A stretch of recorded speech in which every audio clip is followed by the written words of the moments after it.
7. L'incendi. Ai, quina desgràcia! Pobra Aurelia Artitrassa! Un terrible incendi ha començat al carrer dels Fusters, al costat del seu taller. Ha arribat fins a casa seva i ella ha hagut de fugir corrents, avisant a tothom a qui podia. El sostre del seu taller s'ha enfonsat i se li han fet malbé tots els cistells. A sobre, l'incendi s'ha extès per tots els carrers i places i les flames han cruspit moltes cases i habitants. Tireu un dau i decidiu quin és l'edifici que ha quedat més afectat. Poseu el marcador de danyat a sobre, depenent del número que surti. Tireu el dau i comproveu quin ha estat l'edifici que ha quedat més afectat. I poseu-hi la carta danyat depenent del número que surti. 1 per la catedral, 2 per la muralla, 3 pels gremis, 4 per la porta, 5 pel Palau dels Prínceps i 6 pel Palau Arquebisbal. Aquestes són les vostres opcions. A. Reconstruir la ciutat i reparar l'edifici danyat. Decidiu invertir recursos per fer que tota la vostra ciutat torni al seu estat anterior i reparar l'edifici danyat. Necessitareu 3 cartes de diners, 3 de materials i 4 de mà d'obra. B. Reconstruir l'edifici danyat. Decidiu reparar únicament l'edifici danyat i deixeu la reconstrucció dels carrers i places per més endavant. Necessitareu 2 cartes de diners, 2 de materials i 2 de mà d'obra. C. No reconstruir res, però repartir ajut entre la població. Quina desgràcia! No teniu recursos suficients per reparar la ciutat, però decidiu intentar solucionar els problemes més urgents, com l'alimentació, els ferits i el refugi dels habitants. Necessitareu una carta de diners i 2 d'aliments. D. No fer res. Quina desgràcia! No teniu recursos per reparar ni fer res. Teniu 3 minuts.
Us queda 1 minut.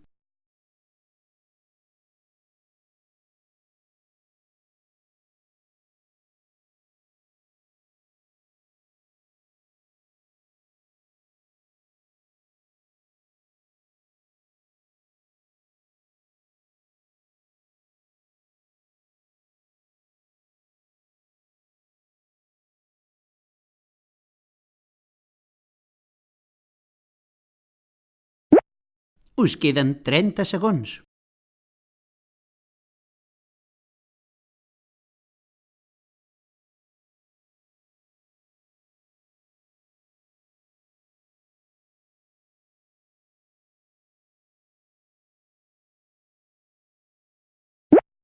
Ai, ai, ai, que us queden 10 segons. 3, 2, 1... Temps!